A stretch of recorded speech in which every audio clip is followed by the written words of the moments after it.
রাসূল সাল্লাল্লাহু আলাইহি ওয়াসাল্লামকে অপমান করলো, আমি একটা মিছিল নিয়ে বের হলাম, এটা ইসলামের একটা পার্ট। কিন্তু ইসলামের আরেকটা জরুরি বিধান তো সালাত, আরেকটা জরুরি বিধান তো সিয়াম। তো আমি তো সেই সালাতের সাথে সম্পৃক্ত না। তাহলে শুধু রাসূল সাল্লাল্লাহু আলাইহি ওয়াসাল্লামকে প্রতিবাদ করলাম, একটা মিছিল বের করলাম, এটা দিয়ে ইসলাম প্রতিষ্ঠা হবে না। আমাকে পরিপূর্ণরূপে ইসলামের মধ্যে অন্তর্ভুক্ত হতে হবে।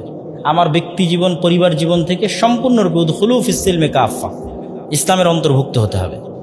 এবং এতে আপনার দুনিয়াবি উপকার ছাড়া কোনো ক্ষতি নাই। আর পরকালীন উপকার তো অবশ্যই আছে, কিন্তু দুনিয়াবি উপকারও আছে। আপনি ইসলামের মধ্যে পরিপূর্ণরূপে প্রবেশ করবেন, এটি আপনাকে বিভিন্ন অ্যাঙ্গেলে দুনিয়াবি উপকার দিবে। শুধু যদি সালাতের কথাই বলি, তাহলে সময়ানুবর্তী হতে, ডিসিপ্লিন মেইনটেইন করতে, টাইম ম্যানেজমেন্ট করতে দুনিয়াতে সালাতের চেয়ে তার বড় কোনো উপকারী মাধ্যম নাই, যেটি কাজে লাগিয়ে একজন স্টুডেন্ট তার টাইমকে ম্যানেজ করতে পারে, একজন ব্যবসায়ী তার টাইমকে ম্যানেজ করতে পারে, একজন চাকুরিজীবী, একজন উদ্যোক্তা তার টাইমকে ম্যানেজ করতে পারে, একজন কৃষক তার টাইমকে ম্যানেজ করতে পারে, সেটি হচ্ছে সালাত। আর ইসলামে আর দ্বিতীয় কোনো আদেশও নাই যেটি সকল মুসলমানের জন্য ফরজ করা হয়েছে, সব সময়ের জন্য ফরজ করা হয়েছে।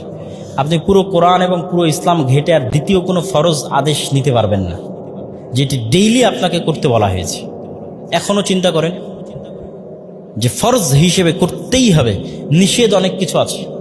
রমজান সিয়াম পালন করতেই হবে বছরে একবার, হজ আদায় করতেই হবে যদি টাকা থাকে সারা জীবনে একবার, জাকাত দিতেই হবে যদি টাকার মালিক হই।